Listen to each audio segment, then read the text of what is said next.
It was a bright, cold day in April, and the clocks were striking 13. Where's Papa going with that axe?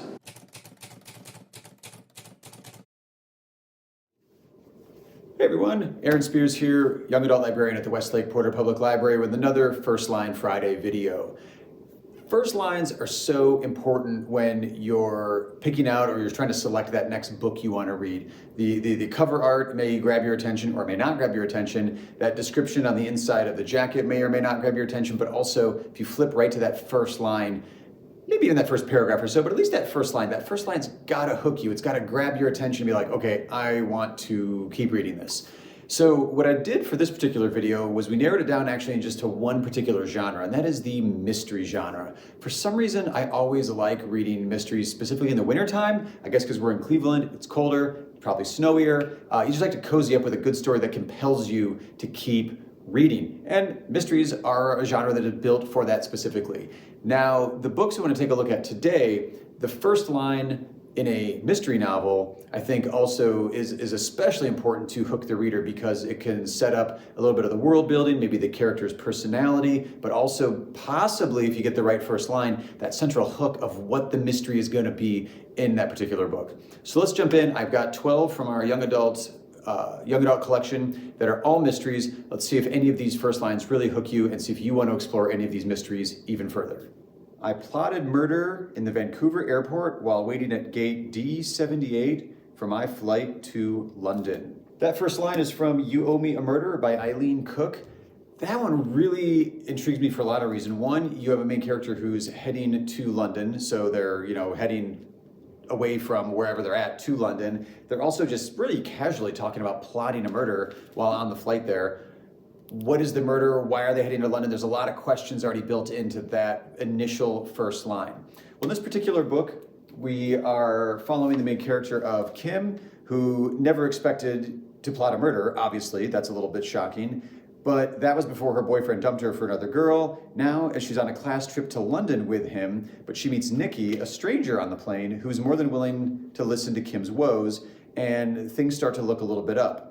Nikki's got a great sense of humor, and she even jokes about swapping murders with Kim, and Kim kind of plays along with that, of course, until her ex-boyfriend mysteriously dies. Now Kim is being blackmailed by Nikki in order to commit a murder to fulfill her end of the bargain, or she's going to, take the fall for the murder of her ex-boyfriend. So it's a really interesting bargain that you've got at the center of You Owe Me a Murder by Eileen Cook. It didn't end with you blowing your head off in the back shed behind your house. That is the opening line from That Night by Sin Balog. This is quite an opening line. It's very vivid, it's quite horrific, it's quite violent as well. And it is set in the present. So that is where the main character starts off. Obviously someone has been dead, the main character is talking to that dead person, and the mystery is going to unfold from there. This particular story, it follows around Haley. It's been a year since Haley's boyfriend Declan died, and Haley is still far from okay. She's lost almost all of her friends, her grades are failing, and she pretty much lives wrapped up in her bed. Everyone says Declan's death was a suicide, but Haley knows that the happy, confident Declan she knew would never do that. The problem is she can't remember anything from the day that he died. So the rest of the story goes into her trying to piece together all of those elements, and each chapter gives you a little bit more information as she rediscovers elements of that day that she has forgotten or repressed. In the summer of 1958, the murders that would come to be known as the Bloodless murders or the Dracula murders swept through the Midwest. That is the opening of All These Bodies by Kendare Blake. Gives you a sense of the time period. It's the 50s. It gives you a sense of what was going on then when you have these either bloodless murders or the vampire murders, and you have the setting, which is the Midwest. So it's very intriguing because this is not just like a one-off murder, because it's plural, they're both murders. It sets you up to be looking at the serial killer that is potentially on the loose here, and also a really intriguing type of murder where there's no blood found at the scene of the crime. This particular story is centered around Michael Jensen, who's an aspiring journalist, and never imagined that the Bloodless murders would come to his own backyard until one night the Carlson family in his town was found murdered in their home. Marie, a very diminutive 15-year-old, is discovered at the scene, covered in blood, and she is the sole suspect in custody for the murders. So Michael didn't necessarily think he was going to be part of the investigation, but he's pulled in because Marie decides he is the only person that she is going to tell her story to. So he's drawn in to her version of events and what she saw or remembers happening, and he is now then stuck or thrust into the investigation of what is going on with this series of murders. Yes, good old dad. He screwed everything up, very nearly got me killed. That is how They Saw Too Much by Alan Gibbons starts off. So we've got our protagonist who's obviously got some feelings about his dad and almost getting him killed that he is currently working through. In this particular book, we are following 16-year-old John. He has moved away from the tough inner city neighborhood where he grew up and has started afresh. Sari is the guarded girl from the children's home who has captivated his attention, but when their lives are thrown together, it's not in the way that John had hoped. They witness a man die. Not only are they eyewitnesses of the fatal shooting, but John also caught the whole thing on camera, and the culprits know it. Now, John and Sari are running for their lives, a very deadly, heart-stopping chase that leads them into dark and ever more dangerous directions. What you get out of a book like this is an action adventure, like it's a constant page-turning adventure because they saw too much and they are on the run because they are also being hunted by the criminals. So you've got a duo that are thrown together in circumstances that they are not in control of and are on the run, while also trying to clear their name and get the evidence to the proper authorities. So definitely an action adventure page turner combined with a murder mystery. 2 blocks from our home, an underground psychic is waiting for us with a secret message. That is the opening line of White Fox by Sarah Faring. This one hints at a lot of interesting stuff already just in that first line. You've got a psychic who's waiting with a secret message in an underground, presumably also secret meeting in order to get information to the main characters. This particular story's mystery revolves around a world-famous mother who has disappeared under mysterious circumstances. You've got Manon and Theus. They leave their remote Mediterranean home, sent away by their pharma tech tycoon, very wealthy father. They're opposites in every way, and the sisters drift apart in the grief of their missing mother, yet their mother's unfinished story still haunts them both, and they can't put to rest the possibility that she is still alive. Then, a decade later, both sisters are drawn back to their Mediterranean home where they discover their mother's last script, the last story she was working on, that contains all of these hints to possibly her still being alive, and they unravel the mystery by following all of the clues that they find within this last script that her mother had. So it's estranged sisters, kind of a bonding experience, but then also tracking down the mystery and wherever it's going to lead them to see maybe their mother is still alive. How much more compelling can that be when, like, oh, you know, your parent who you thought was missing, possibly dead, potentially might be alive. Very compelling story and a very, very intense page turner of a mystery. At the center of the clearing, the sun burns strongly, its fiery fingertips slashing at the dark midnight sky. That is the opening of The Sisterhood by A.J. Granger, which conjures up a lot of interesting, there's like a magical element of that because you're describing like this blinding sunlight, but also in the midnight sky. So it seems like, is there a little fantasy element here? Is there witchcraft going on? Similar to White Fox, which we just talked about, this one also deals with a missing person. In this case, 16-year-old Lil's heart is broken when her sister Mela disappears. There's been no trace or sighting of her since she vanished. So when Lil sees a girl lying in the road near her house, she thinks for a heart-stopping moment that it's Mela, her sister. The girl's injured and disoriented, and Lil has no choice but to take her home, even though she knows something's not quite right. The girl claims she's from a peaceful community called the Sisterhood of the Light. But why then does she have strange marks down her arms, and what or who was she running from when Lil discovered her? There's always been this gap between the person I am and the person people think I am. Pretty intriguing first line from Hidden Pieces by Paula Stokes. It speaks to a public persona or an outward idea of how someone expresses themselves versus what they're privately thinking, which is a great setup for a mystery. Are you letting on a lot of underlying characteristics of your personality that you want people to know about? Are you keeping those hidden? Are there lies? Is there truthfulness? Is there deceit going on? and that always is a way to kickstart a really good mystery.